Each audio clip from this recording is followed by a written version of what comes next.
पहले की बात है। गंगापुर नाम के एक गांव में गोपाल नाम का एक जाट रहता था। वो अपने पुरखों की जमीन पर खेती करके गुजारा करता था। गांव के लोग उसे बहुत अमीर मानते थे, पर उसकी असल हालत तो केवल वह और उसकी पत्नी ही जानते थे। पैसों की कमी उनके घर में हमेशा बनी रहती थी, पर वो बाहर लोगों को यही दिखाता था कि उसके घर में कोई कमी नहीं है। गोपाल वैसे तो बहुत सीधा साधा था, पर उसकी बुद्धि बहुत तेज थी। गांव में अगर कोई छोटा मोटा झगड़ा हो जाता तो पंचायत बुलाई जाती थी। पंचायत में गोपाल ऐसे तर्क देता कि सामने वाला चुप हो जाता। उसकी बुद्धि की चर्चा आसपास के गांवों में भी होने लगी। ये बात चलते चलते महाराज शक्ति सिंह के कानों तक भी पहुंची कि गोपाल अपने गांव के कोई भी फैसले राज दरबार तक नहीं आने देता, वहीं पर निपटा देता है। महाराज शक्ति सिंह ने जब यह सुना तो उन्होंने सोचा, क्यों ना इस गोपाल नाम के किसान की परीक्षा ली जाए, हम भी तो देखें कि वह कितना चतुर और बुद्धिमान है।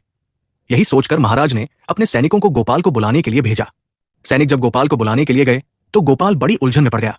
न जाने मुझसे क्या गलती हो गई कि महाराज ने मुझे राजदरबार में बुलाया है। पूरे रास्ते गोपाल यही सोचता हुआ चला रहा था। राजदरबार में पहुंचकर उसने महाराज शक्ति सिंह से पूछा, महाराज, इस गरीब से कोई गलती हुई है क्या, या फिर कोई गुस्ताखी हो गई? तो महाराज ने कहा, नहीं गोपाल, तुमसे कोई गलती नहीं हुई है। असल बात यह है कि हमने तुम्हारी चतुराई के बड़े किस्से सुने हैं। हमने सुना है कि तुम अपनी बुद्धिमानी से लोगों के झगड़े सुलझा देते हो, ऐसे ऐसे तर्क करते हो कि उनका कोई तोड़ नहीं कर सकता। तो हम ये चाहते हैं कि तुम हमारे लिए कोई ऐसा काम करो जो आज तक किसी ने न किया हो। गोपाल ने जब ये सुना तो उलझन में पड़ गया, पर फिर भी कुछ सोचकर बोला, महाराज, ऐसे काम अचानक तो हो जाते हैं, पर एक दिन में नहीं होते। महाराज समझे नहीं कि गोपाल क्या कहना चाहता है, तो गोपाल ने महाराज को समझाते हुए कहा, महाराज, आप ज्यादा इस विषय में सोचो मत। आपने कह दिया कि मैं आपके लिए कोई ऐसा काम करूं जो आज तक किसी ने न किया हो, तो मैं एक दिन आपके लिए ऐसा काम जरूर करूंगा। अभी मुझे इजाजत दो। इजाजत लेकर गोपाल अपने घर वापस आ गया। एक हफ्ते तक गोपाल अपने घर में बैठा सोचता रहा कि उसे ऐसा क्या करना चाहिए। फिर एक दिन सोते समय गोपाल ने अचानक अपनी पत्नी से कहा, अरे राधा, सुनती हो, कल सुबह उठकर मेरे लिए 4-6 पराठे बना देना, थोड़ा अचार भी रख देना, मुझे कहीं जाना है। राधा सुबह उठी। उसने 4-6 पराठे सेक कर उनके बीच में अचार रखकर और रुमाल में बांधकर पोटली बना दी। गोपाल अपनी पोटली लेकर सुबह सुबह घर से निकल गया।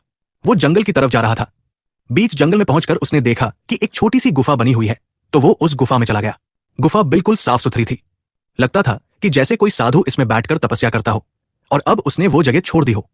पूरे दिन गोपाल उसी में लेटा सोचता रहा। शाम हुई। शाम ढले उसने अपने घर की तरफ लगाई।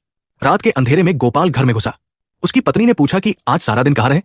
तो गोपाल ने बोला, देख राधा, तू इस चक्कर में ज्यादा मत पड़ कि मैं कहाँ जाता हूं और कब आता हूं।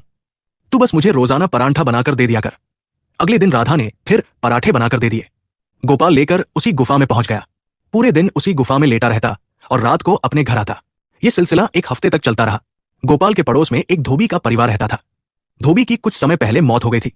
उसकी पत्नी को गांव भर के लोग धोबिन काकी कहकर बुलाते थे। धोबिन